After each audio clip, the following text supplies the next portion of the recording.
Welcome to the C++ programming tutorial. What we're going to be looking at is methods again. What we've done is we showed you how to define a method, have a prototype of a method, and then to call a method. We showed you how to pass a parameter, an argument to a method. We showed you how to return a value from a method. Right. What we're going to show you today is method overloading. Now you can have one method name, but you can have different implementations for these methods, and each one's got different code. And what you do is I'll also do another one of these.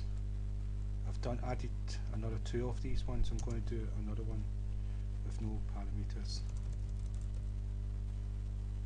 And so if I cut and paste this one as well, all I've done was cut and paste them, and take away the arguments. Right, and so I'm going to do is I'm changing them all. This one is 5, and this one is 50, and this one at the bottom you cannot see is 5,000. Right. So what I've done, I've made the program bigger now, so that it's coming off the screen. So if I lift it up a little bit, I'll be able to show you the bottom. Right. So what I've got is second test sec math, no parameters, adds 500 to it. Test sec math, one parameter, adds 5. This one adds 2 parameters, adds 50. This one adds 3 and adds 5,000 to the original number. Right. And so each one of them is the same method. The difference is they take different amounts of arguments. This one does not take an argument. And so what I've got to do, this one's different, so I've got to do an int num. And yeah, int num. Yeah. Because I've not passed an argument to it, this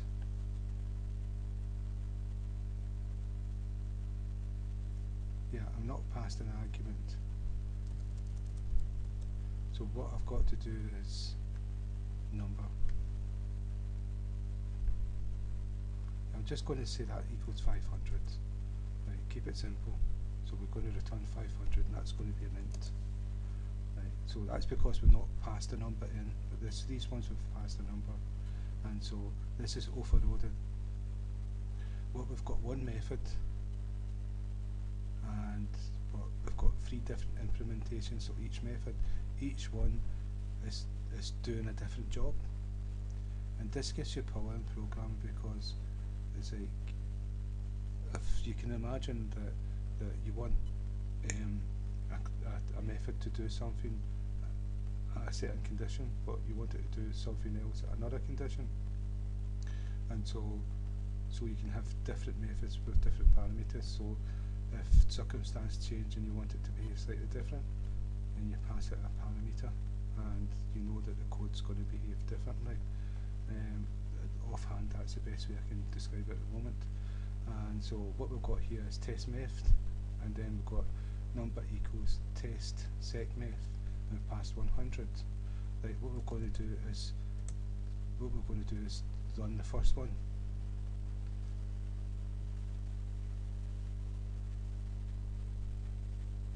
It's taking its time again, and 500 was returned with no parameters. 500 was returned because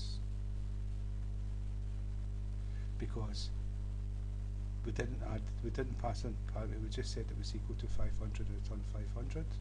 So if we pass one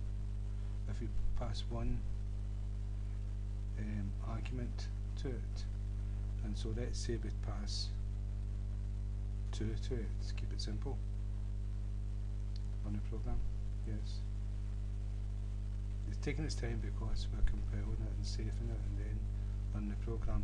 7 was returned because 5 and 2 is 7, and we'll go down, we'll see that this one argument adds 5 to 2 and it ends up 7. same method, but it's just different arguments. And so what we're going to do is we're going to pass two arguments to it, and so this is this one here, and so 2 is getting passed in and 50 is going to be added to it. We've not done anything with the second number, it's just to show you and give you an example.